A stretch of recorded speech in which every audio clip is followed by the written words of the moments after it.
안녕하십니까. 박훈탁TV 2019년 10월 23일 이슈 진단 69회 방송입니다. 오늘도 KBS, MBC, SBS와 종편 방송이 보도하지 않는 중요하고 새로운 소식 전달해 드리도록 하겠습니다. 중국 공산체제의 붕괴가 가시권에 들어와 있습니다. 새로운 신용의 경기 부양 효과가 줄어들고 있고 조만간 완전히 사라질 것이기 때문입니다. 북경 정부가 자원의 효율적인 배분을 위한 구조개혁을 하지 않으면 중국 경제가 제로 또는 마이너스 성장으로 갈 수밖에 없습니다. 그것도 아주 수년 안에 이런 일이 발생할 것입니다. 중국 경제의 구조개혁은 국영기업체 해체, 즉 공산체제의 해체를 의미합니다. 블룸버그 통신은 중국의 GDP 성장률이 2019년 올해 6.2%, 2020년에 5.9%로 전망을 하고 있습니다. 그런데 연구 서비스 회사 리프 알파 인사이트는 중국의 진짜 GDP 성장률이 4.2%라고 말하고 있습니다. 이러한 추세라면 수년 안에 중국이 제로 성장, 마이너스 성장으로 갈 것이고 이렇게 되면 중국 공산체제는 붕괴할 수밖에 없을 것입니다. 방송 시작하겠습니다. 구독 버튼, 알람벨 버튼, 좋아요 버튼 부탁드리겠습니다. 중국 경제가 아주 빠른 속도로 악화되고 있습니다. 지난주에 나온 증거는 중국의 GDP 성장률이 6% 밑으로 내려갈 수 있다고 말합니다. 지난 금요일에 나온 중국의 3분기 GDP 성장률은 6%였습니다. 이것은 중국이 경제 통계를 발표하기 시작한 1992년 이래 가장 낮은 GDP 성장률입니다. 비록 국내의 경기 자극 정책이 하락을 약간 억제했으나 미국과 무역 긴장이 기업 분위기와 투자 활동을 억누르는 주요 요인이라고 JP모건의 글로벌 마켓 전략가 차오핑 주가 지적했습니다. 중국의 2분기 GDP 성장률이 6.2%였는데 3분기 성장률이 6.0%라면 4분기 GDP 성장률은 5%대로 떨어질 수 있습니다. 연구 서비스 회사 리프 알파 인사이트의 차이나 모멘텀 인디케이터 2.0에 따르면 중국의 진짜 GDP 성장률은 4.2%라고 합니다. 자, 이 그래프는 리프 알파 인사이트가 만들어내는 차이나 모멘텀 인디케이터 2.0입니다. 여기에 따르면 이 주황색 선은 중국의 공식 북경이 발표하는 중국 공식 GDP 성장률이고 이 짙은 공색 선은 이 회사가 만들어낸 실제 GDP 성장률입니다. 중국 북경 당국이 발표는 6.2%를 발표하고 있지만 실제 진짜 성장률은 4.2%에 불과하다는 것입니다. 그리고 무엇보다 이 추세가 중요합니다. 이 추세가 GDP 성장률이 떨어지는 추세가 이렇게 가파르기 때문에 이런 추세로 간다면 한 2-3년, 3-4년 안에 중국 경제가 제로 성장, 제로 또는 마이너스 성장을 할 가능성이 매우 높아 보입니다.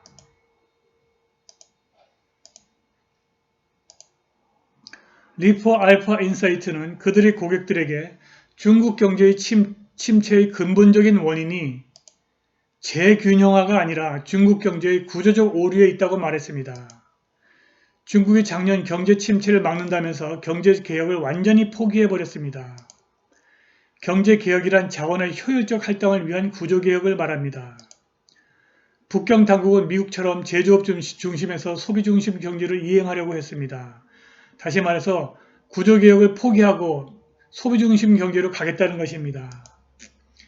최근에 북경 정부가 단행한 소비촉진 정책이 이러한 메시지를 반영하고 있습니다.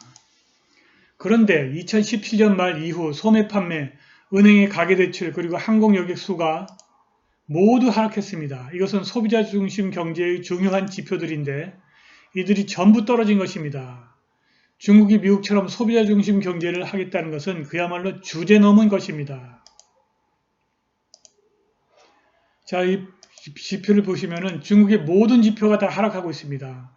중국의 연평균 성장률이 6.0으로 내려가고 있고 산업 생산도 계속 추세적으로 고점이 내려가는 하락 추세에 있습니다.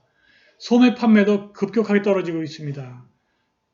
Fixed Asset Investment, 고정자산 투자, 즉 설비 투자도 추세적으로 감소하고 있습니다.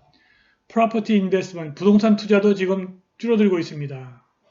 그러나 실업률은 이렇게 상당히 높습니다.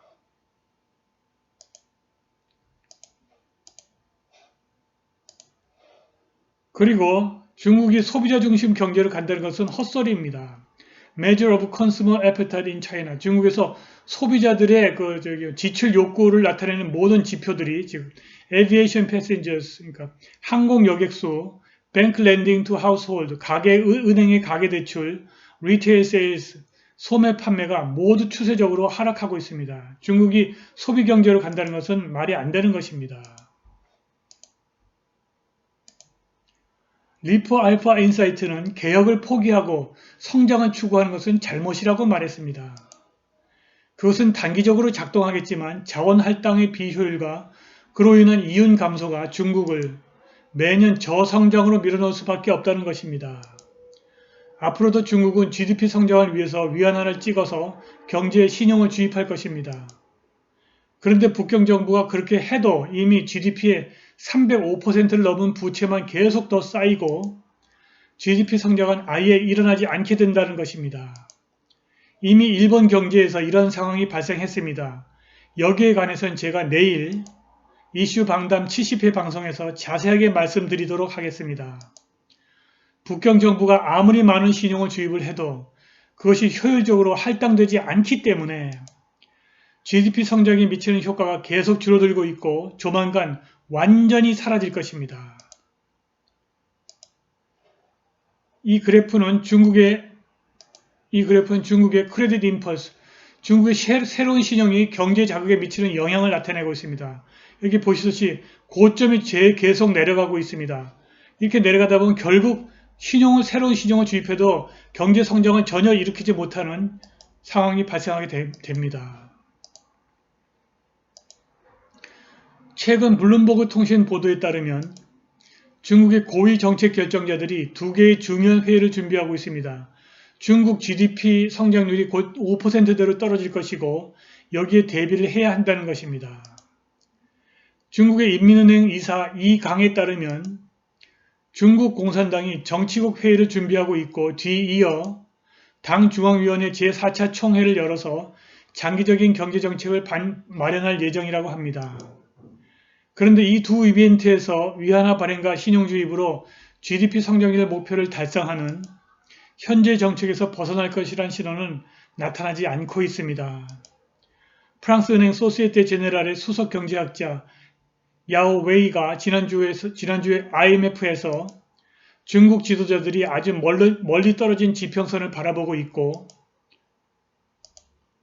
6% 안팎을 넘나드는 GDP 성장률에 개의치 않을 것이라고 말했습니다. 중국 공산당 지도자들은 전반적인 부채 수준, 그림자 금융의 위험 정도, 그리고 주택 부문과 인플레이션을 감안해서 정책을 만들 것이라고 야오가 말했답니다. 그들은 이 모든 것을 볼 때 구조개혁 이외에 다른 선택이 없음을 알게 될 것입니다.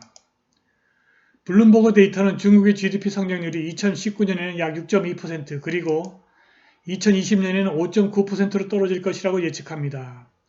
북경 정부가 경기 부양을 위해서 계속 이자율을 내리고 위안화를 찍어서 신용을 주입할 수 있습니다. 아마도 그럴 것입니다. 그런데 앞에서 보셨듯이 새로운 신용의 경기 부양 효과가 지속적으로 감소하고 있고 북경 당국이 자원의 효율적 배분을 위한 구조개혁을 하지 않으면 수년 안에 새로운 신용의 경기 부양 효과는 완전히 사라지고 말 것입니다. 그것은 중국 공산체제의 붕괴를 의미합니다. 그렇다고 해서 북경의 공산당 정부가 자원의 효율적 배분을 위한 구조개혁을 할 수도 없습니다. 그것은 국영기업체의 해체, 즉 공산당의 해체를 의미하기 때문입니다. 수년 안에 중국 공산체제는 구조개혁을 하든 말든 결국 붕괴할 수밖에 없을 것입니다.